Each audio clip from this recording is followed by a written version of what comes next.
Tense. Tense मतलब काल। काल जो होता है समय को विभाजित करने के लिए उत्तरदायी होता है, या हम समय का विभाजन करने के लिए कालों का प्रयोग करते हैं। जैसे वर्तमान काल वर्तमान में होने वाले कार्यों को दर्शाता है, भूतकाल भूतकाल में होने वाले कार्यों का वर्णन करता है, उसी प्रकार फ्यूचर जो है वो भविष्य की हमारी योजनाओं को प्रदर्शित करता है। इसमें सबसे पहले हम देखते हैं कि इन कालों को भी कुछ कालखंडों में विभाजित कर दिया गया है। जैसे सामान्य, इस तरह का जो सेंटेंस होता है सामान्य सेंटेंस, वो हमारी आदतन क्रियाओं को दर्शाता है। आदतन क्रियाएं ऐसी जो हम प्रतिदिन करते हैं, जैसे कि सुबह आप उठते हो, उठने के बाद लगातार दिन भर किए जाने वाले कार्य जो आप प्रतिदिन कर रहे हो वो इस टेंस में आते हैं, चाहे वो वर्तमान काल की बात करें, चाहे भूतकाल की बात करें, चाहे भविष्य काल की बात करें।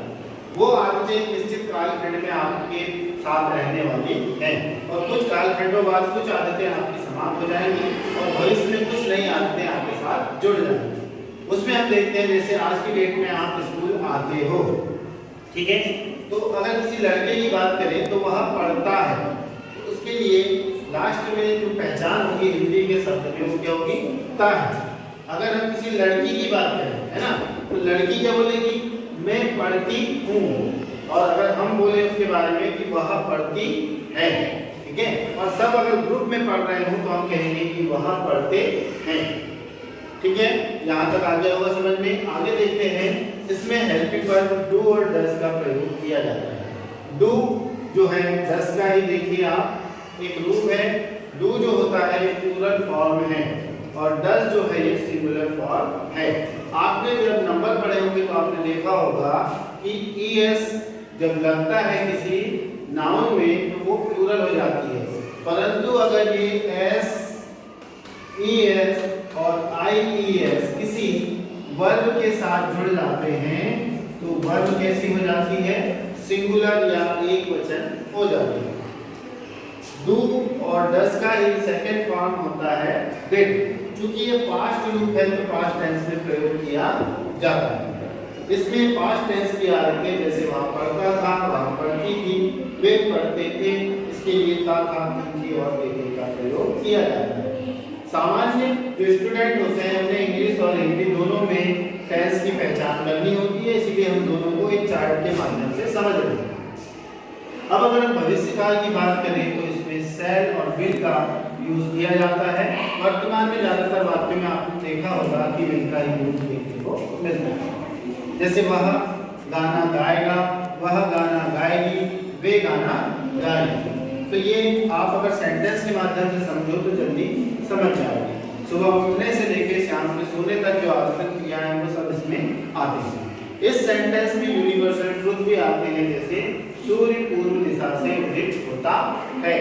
सूर्य की भी आदत है वो उस दिशा से उदित होता है और एक निश्चित दिशा में जाकर अस्त हो जाता है। ईस्ट में उदय होता है और वेस्ट में अस्त होता है। तो यूनिवर्सल ट्रुथ है, पूरे ब्रह्मांड में सत्य है, ठीक है। इस प्रकार के जो भी सत्य होंगे वो भी इस तरह के सेंटेंस में आएंगे। उसके अलावा बोलते वक्त वो वाक्य क्या होना चाहिए? सत्य होना चाहिए, तो वो इस सेंटेंस में आता है। भविष्य की कुछ योजनाओं को बताने के लिए भी इस सेंटेंस में जो होता है, इस सेंटेंस में आदतन जो हमारी योजना है उसका भी वर्णन इस सेंटेंस में किया जाता है। अब अगर हम आगे बात करें तो कंटिन्यूअस की, तो कंटिन्यूअस यानी होता है अपूर्ण, ठीक है।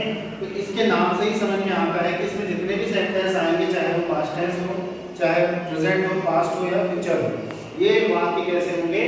अपूर्ण होंगे, या काम जो चल रहे होंगे वो अपूर्ण होंगे। जैसे वह खाना खा रहा है, मतलब खा रहा है, काम चल रहा है, लेकिन खाया नहीं।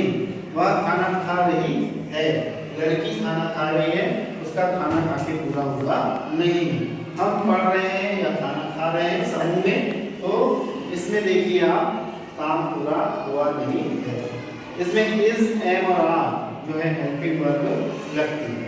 वैसे ही वाज और वर हेल्पिंग वर्ब लगती है पास्ट टेंस में। इसमें रहा था, रही थी और रहे थे हिंदी के वाक्यों के अंत में आते हैं, ठीक है। आगे चलते हैं, शैल बी और विल बी, ये फ्यूचर टेंस के कंटिन्यूअस वाले सेंटेंस में प्रयुक्त होते हैं। जब भविष्य में कोई वाक्य अपूर्ण रहेगा तो उसकी हिंदी में पहचान होगी रहा होगा, रही होगी या रहे होंगे। वह पढ़ रहे होंगे, वह खाना खा रहे होंगे, वह खेल रहे होंगे। ठीक है, जैसे कि कल इस समय हम क्या कर रहे हैं, पढ़ रहे होंगे। ठीक है, तो ये क्या है, भविष्य की पहचान को दर्शाता है। अब परफेक्ट की बात करते हैं। परफेक्ट का मतलब होता है पूर्ण। पूर्ण मतलब उस समय में वाक्य या काम पूरा हो चुका है या होगा या हो चुका था। जैसे प्रेजेंट में वह खाना खा चुका है, वह खाना खा चुकी है, वह खाना खा चुके हैं। हमने पढ़ लिया है, हम पढ़ चुके हैं, वह खाना, उसने खाना खा ली है।